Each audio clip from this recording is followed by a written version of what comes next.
You may think of me as brash or demanding, as cheeky and argumentative, as crass or annoying. And you might be right. Perhaps I am all of those things. I know a number of people surrounding Jesus on the day that I went to him thought those things about me and more. I was trying to get the attention of this holy man and his followers. Anyone in that whole group of believers who had been traveling in our area, creating miracles wherever they went. And finally, the miracle worker and his friends had come to my area, had come close to me, close enough that I could actually go see him. And so I went.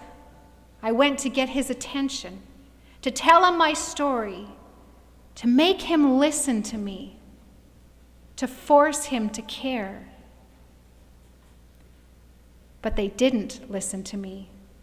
I cried out after them, telling them about my daughter and how she was possessed by a demon. I told them about her suffering and her pain. She's only a little girl. Surely they would care about a child oppressed, suffering, in constant physical and mental torment. Surely they would care about our plight. I called out again and again. I hoped to catch his eye and meet his gaze, and to let him know from my face how deadly serious I was. Over and over again I called out to them, but the group passed me by. They didn't turn, they didn't look, they didn't even respond. Not one single word. And so I followed them. And I followed them, and again I called out to them, waiting for someone, for any one of them to show that they cared. And so you can say what you want about me, about how this is a shameful way to behave. This is terrible to carry on in this manner, but I don't care. The truth is that I was desperate. This was my last hope, my only chance. I had nowhere left to turn. There was no one left to help. It was this holy man and his miracles, or nothing. Have you ever been where I was on that day? Where you've made every phone call and found no one who would listen? Been passed off or sent away from every place that you thought might be able to help you? There were no more treatment options. Where the people said, we don't help in cases like that. Where everyone seems to think that you might be someone else's problem, and you're left with no one who wants to help your problem. Maybe you understand a little bit of the desperation that I was feeling that day, and you understand why I could simply not let this man just walk on and out of my life without even giving a hearing to what was going on. Most people think that mothers are the most gentlest and kindest beings on the planet, and often they are. But they haven't seen mothers when they're trying to protect their children when they say that. And my daughter was sick, and she was suffering, and she was tormented, and I was wild and desperate to help her. We'd spent all that we could on our folk remedies and doctors, some of whom had cheated us, and others who tried to do something. They did whatever they could, but it didn't make anything better, and so they would just shake their heads, mumble an apology, and walk away. And now there was no one else. There was no plan B or C that we could try. We'd knocked on every door. We'd made every inquiry. And now we were faced with living with this torment forever. Or appealing to the holy man. The one that we heard the stories about. He could cast out demons with authority. He could heal anyone by just touching them. They even said that he made a meal out of nothing for a huge crowd. Surely such a man like this could help me. Why, he probably had enough power in his little finger to heal my daughter.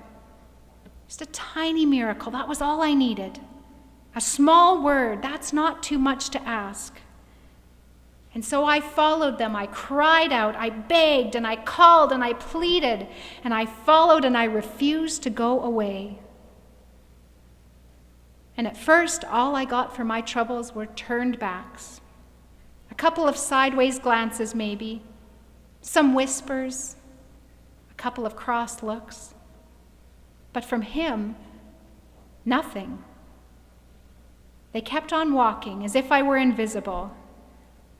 They kept on going as if they were deaf to my cries. And so I cried out all the louder, "Lord, Son of David, have mercy on me," I yelled. "My daughter is demon-possessed and suffering terribly," I added. I hoped that if they knew about her suffering, the pain of a child, maybe this man would turn his head, soften his heart, would open his ears. After all, I knew. Even though I'm an outsider, I wasn't from the religion that he followed. Even though I was a member of a tribe that were the ancient enemies of the Jews, I had heard. I heard about the God that they followed, the God in whose name this man was supposed to have come to earth. This was the same God whose prophets had said, "Maintain justice, do what is right." The sovereign Lord declares, "He who gathers in the exiles of Israel says, I will gather still others besides those already gathered." Maintain justice, the prophet of Yahweh had said. I will gather still others, he said. And what could be more just than loosening the bonds of suffering of a young girl? No, I was not brought up to serve this God, but surely my daughter and I were among those that he still had room to gather. This man that I was following was the Lord, and I was certain of it. And I would do anything to get his attention and to make him listen, to make him understand. He was my last hope. He was all that I had, and we were desperate. Finally, the group stopped. Almost in shock, I approached, ready to make my case. And the man's followers, they were looking at me, and they were agitated, and they were annoyed. "Send her away," they told him. "She keeps crying out after us." Well, that got him to turn. With fierce resolve, I looked him in the eye. I heard what the disciples said about sending me away, but I wasn't going to let that dissuade me. I was not going to let them send me away without a fight. And so I stood there, and defiant, I just dared him to send me away like they wanted. "I was sent only to the lost sheep of Israel," he said. And momentarily I was stopped. I suppose I was not entirely surprised. I was an outsider, and I knew it. I was not Jewish, and the Canaanites had bitterly opposed the Jewish people in the past. But the truth was that I had nothing left, nowhere else to turn, and so I refused to be turned away.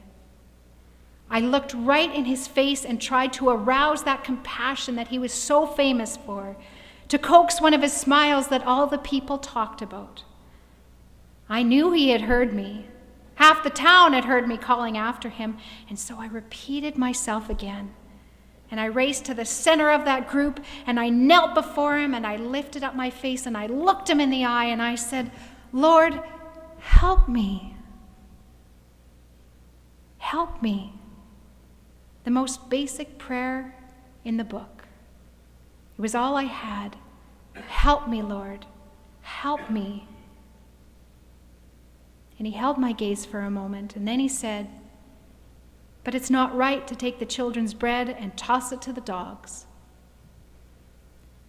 And I could see people in the crowd which had gathered around us flinch a little. Yes, he had just called me a dog. We were the bitter enemies of the Jews, and so he just told this whole crowd that I was less than human, that me and my daughter were not worthy of his help because we had the wrong kind of blood flowing through our veins, that a little child could continue in her suffering because we were outside of his jurisdiction. Now, that wasn't something I hadn't heard before. Lots of people had said that, but surely this holy man, A man who served a God who longed to gather still others to his side would not make such distinctions, would not draw such thick lines around the mercy that he had to offer. I'm not sure, but I thought that I noticed him looking around at his disciples, daring them to challenge him, asking them with his eyes whether any of them would stick up for an outsider like me. Would any of them stand up and say that the suffering of a little girl would be worth whatever he had to offer, that she was worth being freed and helped no matter who her parents were, no matter what race she was from? A few of them looked a bit uncomfortable, or some of them maybe even felt a little sorry for me. Maybe they weren't accustomed to hear him speaking in such derogatory language. Some of them looked at me as if to say, well, maybe he's had a hard day. He's certainly tired, and he needs some space. Crowds follow him all day long, after all, and he deals with other people's needs from sunup to sundown. Some of them tried to make excuses for his harsh words. But even so, not one of them, not one of his followers, no one among the crowd said a word in my defense. Not one of them wanted to say that the suffering of an innocent child was certainly worth this man's care and attention, and that certainly that was within his mission here on earth. And so since they were not willing to stand up for me, I stood up for myself. Out of desperation for my daughter, I dared to be even bolder than I had been already. After all, a kneeling woman does not have far to fall. I stayed in that posture of humility. I stayed on my knees, but I never let my eyes leave his face. Yes, it is, Lord, I replied, surprising even myself with my boldness. Even the dogs eat the crumbs that fall from the master's table. This man could feed a huge crowd. They said 5,000 men besides women and children. He'd cast out demons. He healed every kind of disease that he came across. He was always touching the untouchable and loving the unlovable. This man could do it all. And all I wanted was a crumb, a dribble, a drop, just the tiniest portion of the power that he had to offer. That's all. I didn't want the world. I wasn't asking for riches unending. I wasn't even asking for an end to all the problems in my life or for him to realize all my impossible dreams. I just needed that one thing, so very small when you consider his vast power, for my daughter to be healed and whole, to end the suffering of one child. That's all. And I knew he had enough power to help me, to help her. I knew that it was within his reach if he so chose to do it.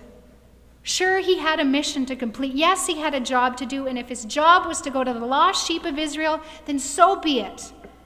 That's fine. I didn't want to prevent him from doing that. But I just wanted the smallest crumb. While Israel was being fed, couldn't I have one of the leftovers? And so I refused to back down. I refused to be sent away empty. I even allowed the little insult that he'd given me to stand unchecked. He could call me whatever he wanted, as long as he agreed to help my little girl. Even the dogs eat the crumbs that fall from the master's table, I said. I don't know what I expected then, but I certainly didn't expect his smile. I wasn't prepared either for the belly laugh that followed it. But there he was, his face was beaming down at me, and taking me by the hand, he helped me to my feet.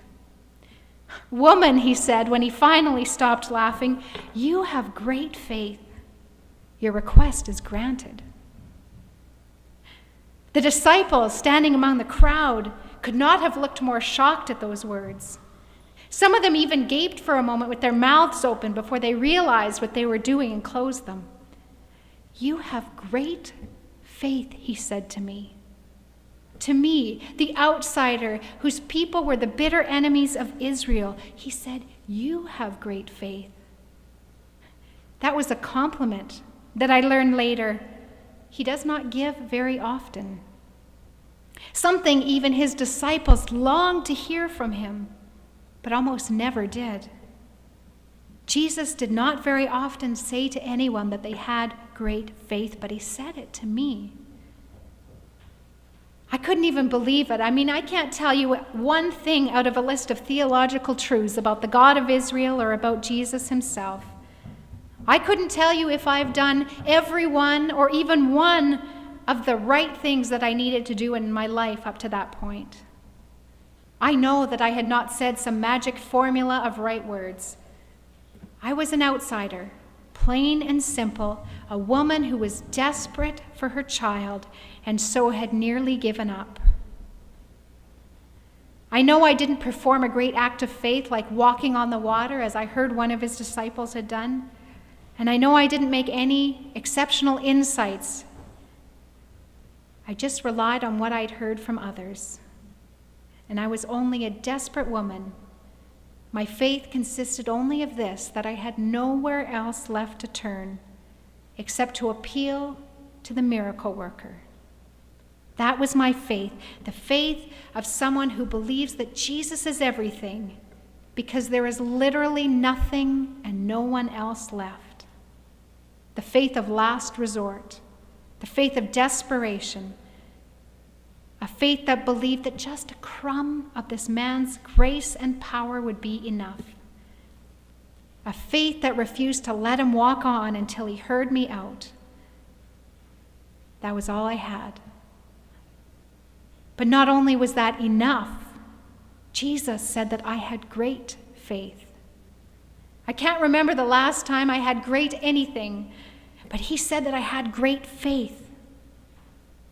Among a group of people who went on to found a movement that would spread the message of Jesus' good news all over the world, Jesus said that I had great faith. Among a group of insiders who just told Jesus to deal with me, to send me away because I was bothering them, he said that I had great faith.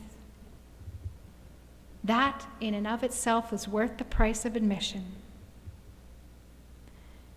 But all of that was stuff that I learned a little bit later when I joined that Jesus movement that had been sweeping the area, when the good news that he had brought was opened up past the lost sheep of Israel to all the nations, every tribe, tongue, and nation. The Jesus movement went on to sweep to the ends of the earth, and I joined up. How could I help but join up after such an encounter with him? But at that moment, I didn't know any of this. All I knew was this. In addition to the fact that he said that I had great faith, he also said, "Your request is granted." He had done it. Without even seeing or touching my little girl, he did as I requested and freed her from her suffering. When I heard those words, I certainly thanked him. I thanked him over and over again, but at the first opportunity I had, I slipped away. And I'm not sure if I walked home or if I flew. I was so eager to go and see my little girl and find out, is this just possible? Is it true that he's done what I asked just like that? When I got home and I found her, there she was. She was the beautiful, clear-eyed, precious, happy child that she'd been before she had fallen victim.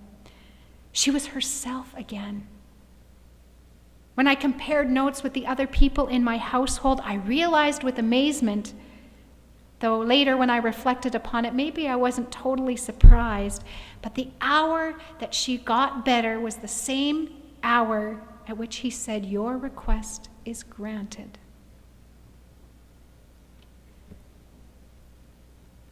Maybe some of you hearing my story have been at the end of your rope as well. Maybe you've been desperate, having gone through all the options and still found no relief. Maybe life has worn you down, or you're in a situation where you just don't know how you're going to carry on. I still don't know a whole lot about what some people call faith, about right beliefs or doing the right things. I try my best, and I'm not sure that I always get it right. But I often think back to that time when Jesus looked into my face wild-eyed and desperate for relief from my untenable situation.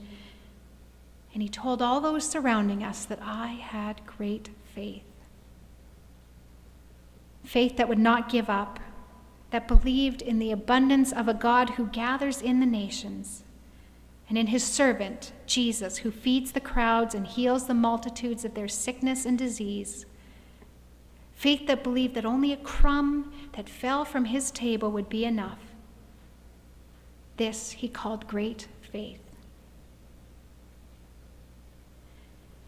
Help me, Lord, I had said to him.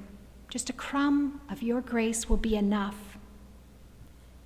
If I, an outsider all my life because of my birth or my family, my nation, my gender, my life situation, could be commended for my great faith, then surely the faith that you hold, the faith that you go to God with, will also be enough. Does my story give you the courage to believe that Jesus is all you need? Does my story give you the courage to go before him humbly but boldly, to ask for his mercy and his grace?